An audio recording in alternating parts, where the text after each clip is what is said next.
Welcome. I'm Kay Minshew, and I'm with the First Baptist Church in LaGrange Archives Committee, and we're delighted to have Dale Albritton with us tonight. And Dale, you've been chairman of the deacons at least two terms. That's and correct.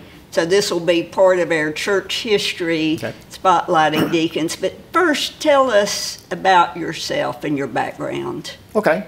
I guess I was born and raised in South Georgia. Where at? Cordele, Georgia. And so was pretty, a regular attending church. I was members of a little small country church called Pleasant Grove up until I went off to college and whatnot. And but went to Georgia Southern and met my wife, Alice, there. We were next door neighbors, and so so we kind of fell in love there and got married, and we have 3 children. Our oldest son's Chris, and we have twin daughters Sarah and Rebecca, and so and then we now have a new grandson, Jonah. So we're having a good time right now with him. So yeah, good.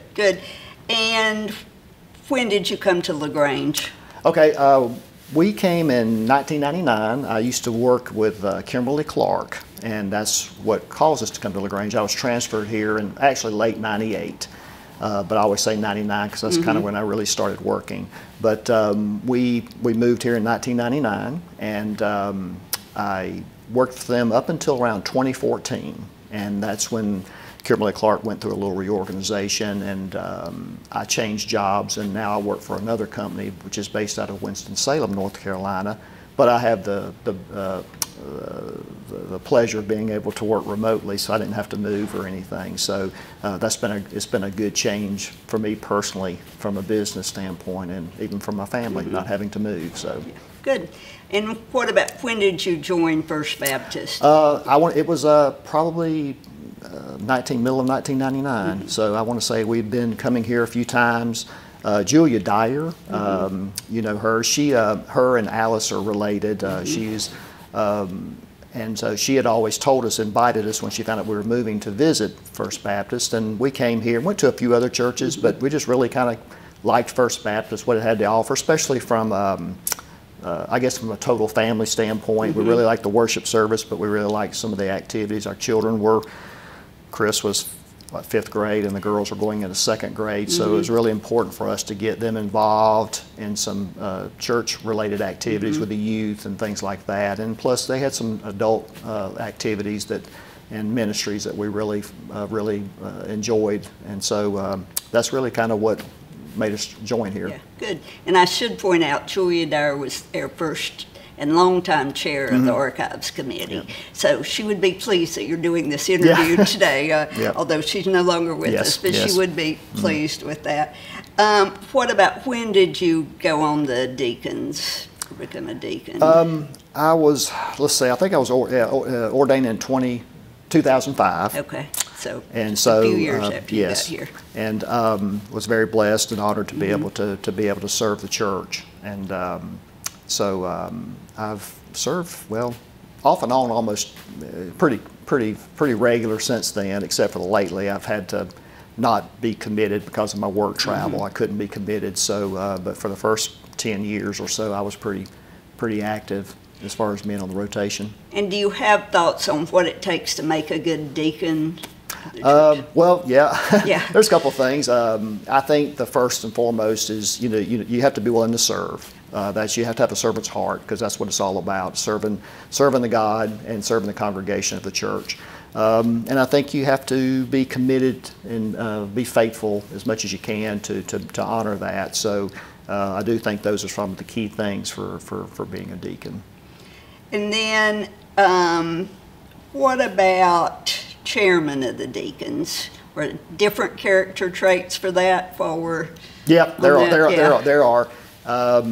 I think with the chairman, being a chairman when serving, it's a fairly, I would say, time-consuming effort, just because of the activities and just the things that are going on in the church. I think being the chairman, you have the opportunity to get as involved as you want. I always felt like it was a great opportunity to see other things that were going on in the church. A church this size has so many activities, programs, ministries that most of the average, if you're just coming to church on a regular, not even a regular basis, you really don't even know what's going on. So it's a good opportunity to get involved and to just, what's this group doing or what's that group doing, and what are the ministers, what's their thoughts. So it does take a lot of your time, but it's fun. I mean, I say that it can be fun because you do get to learn a lot while you're doing it. And I assume work with lots of different people. Yes, So. yes, you get to work with, of course, your senior pastor and the different ministers in the church, and a lot of your committees, committee chairman, and then just normal congregation. You get asked a lot of different things when you're chairman. People like to talk to you about different things and make requests. And I assume that could be one of the challenges of and being that the could definitely be a deacon chair. challenge. Yes, it can be. Yes. So that you would have lots of bosses. When did you serve as chairman of the deacons? I've served twice. My first time was 2013, 2014, which was at the end of Dr. Baxter's time here. Thankfully, he announced his retirement at the end of my term. Okay. And then I served again in 2017, 2018 under Cade, Pastor Cade, and I think he had been here maybe 2 years, year and a half, 2 years. So. Was it real different working under two different pastors? Yes, mainly because of styles. Yeah.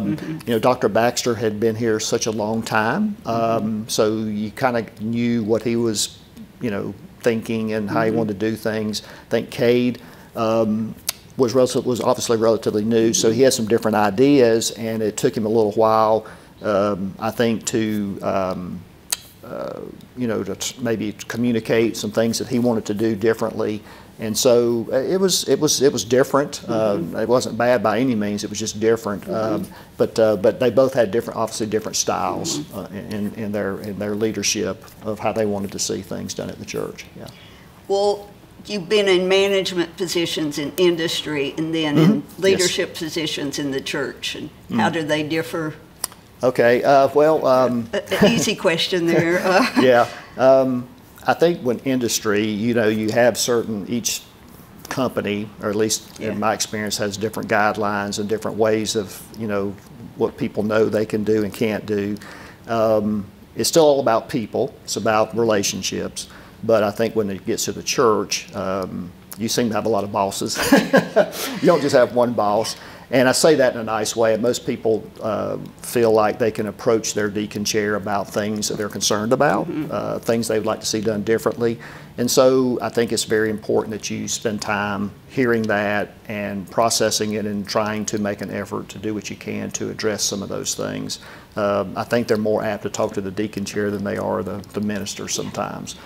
And I assume that's an important role of the deacon chair and the deacons in general. Yes, I think you're that conduit between the congregation and the staff, and trying to take all that in, and how can the deacons better serve. What can you do to help the deacons maybe address the concerns or help the staff? What do we need to do to try to address some of the concerns that the congregation has brought forward to you? And then how much as deacon chair did you work with staff versus just with the senior pastor? It depends on certain things. If it was certain committees, for like building committee and grounds, you seem to be a little bit more involved in some of the staff, depending on who that person was. Missions committee. At the time, we had a full-time missions minister, so he was involved in those committee meetings and stuff. So you could talk with him a little bit. So it's. I think when we talked to the senior pastor, it was more specific to things that the deacons could do specifically to help. So it was a little different. Yeah. Okay. Well, what about significant accomplishments of the church while you were deacon chair or while you were deacon? Well, I would say that my first time under Dr. Baxter, I would say was a pretty easy term. We didn't really go through a lot of change or anything. Again, Dr. Baxter didn't announce his retirement or intent to retire at the very end. So we kind of had a feeling that he was going to announce his retirement, but he kind of made that official. So that was a pretty easy year. And even with serving with Cade, I think the biggest transition we had, or biggest things we were dealing with there is on the services. We were going back to combining the services again. So by services, you mean the Sunday morning yes, services? Yes, thank you. Yes, Sunday morning services. Yes. As far as accomplishments, I think the thing that I really thought I saw as an opportunity for us as a church is because we have so many committees and so many people that are working behind the scenes that most of the congregation doesn't know about a lot of things, right? So I always felt like, man, if we could really get updates on the committees out to the general congregation in a timely manner, it may help, help people understand what's going on and stir some conversation. So I would love to have gotten that going. We just never could make it happen like we wanted to, but I felt like that was a huge opportunity for us. Yeah. And then were there other things that you would have liked to have seen done that either maybe got delayed or? Can't really think of anything right now. I think the whole the committee structure and how we could communicate better was a key, was something I would love to have seen us implement better. Okay. Well, and then back to the logistics of time, like on a typical week, how much were you here at the church or doing? Depends on what was going on. Yeah, okay. I have been up here meeting till 11 o'clock at night. Some weeks it was probably 10 hours a week, depending on what was going on. If you were hoping it wouldn't be anything major, but just with the different committees, depending on how they fell during the week, you might go to a building committee on Monday night. That's a couple hours, and then the next night maybe missions committee might be 2 or 3 hours, and then finance might be 3 or 4 hours on the next week. So yeah, easily 10 hours in some weeks, depending on when the meetings fell. And that would be in addition to going to church on Sunday mornings and Wednesday nights. And so you were spending lots of time. A lot of time here at the church. Yeah, then I had to go to the paying job, is like we like to refer to it. Meaning actually going to work. Meaning to work. Yeah. So definitely, I do think so many people contribute so many hours of time and service to the church. Yes, we have a lot of people that volunteer and spend a lot of time here that most people don't know about. So it's they need to be recognized. Yeah, tremendous amounts of work. Tell us about other service or other committees that you served on at First Baptist. So outside of the deacon chair, I was finance chair a couple of times, personnel chair a couple of times. As far as deacon type assignments, we've been involved in the greeter. When we had an active greeter committee, we've done some of that for several years. Gifts of Love is my most recent one. We'll be helping again this year with that. Those are probably the bigger ones. And what is that? Explain those just a little bit. Yeah. The Gifts of Love. It's like where we bring in some families from the community. It gives them an opportunity to come to the church on that Saturday and purchase reduced prices for toys and gifts for their children. And so we've helped on several years with that as relates to helping people shop for their children or just greeting and things like that. So it's been a great way for an outreach to the community. Good. Well, were there surprises about being the deacon or being the deacon chair? Not really, just being asked. You're honored and humbled by it when you're asked. You don't really think you're deserving of it, but when you're approached, it's kind of hard to say no, because that's all about being a deacon, right? You need to be willing to serve when asked, and so no, I can't really say there's anything. Okay, good. Well, anything else that you want to share with us? No, I mean, I appreciate the opportunity. We have a great church, a great church family, a very loving family. I think, like I said before, I was blessed and honored to be able to serve, and that's what it's all about. So I just I think we have a great church. Well, we appreciate your service to the church and all you've done for us, and we appreciate your doing the interview. Okay, appreciate that. So, thank you. Uh-huh.